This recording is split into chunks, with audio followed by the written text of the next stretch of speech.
Magandang umaga po sa ating lahat muli. Mabuting pagkakataon po. Makagawa po tayo ng mabuti.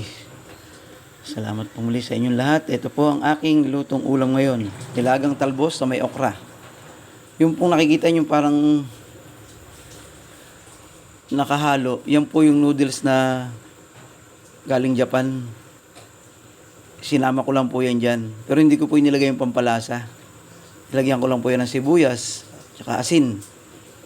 Yun lang po. Kasi yung noodles po, inalo ko lang dyan na wala yung pampalasa niya. Hindi ko po sinama.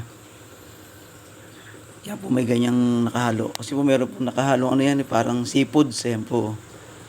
Yan po yung niluto ko ngayon. Ulamin ko po ngayong umaga. Sa almusal. Yan po.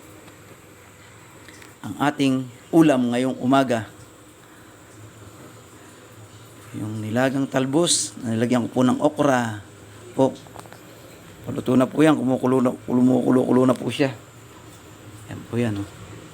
Yan po. Ayan po yung noodles niya. Pinilalim ko po. Tapos ayan po yung mga talbos. Tsaka po okra. Yan po. Yan po yan. Napatayin ko na po yan. Maya. Kainan na po tayo. Gutom na. Ng almusal. Salamat po muli sa inyong lahat. Sana po, pasensya na po kayo sa mga naya-upload ko lang. Sana kayo magsawang pakisuportahan nyo po aking mga nagagawang video. Nakikiusap po ang inyong abang lingkod.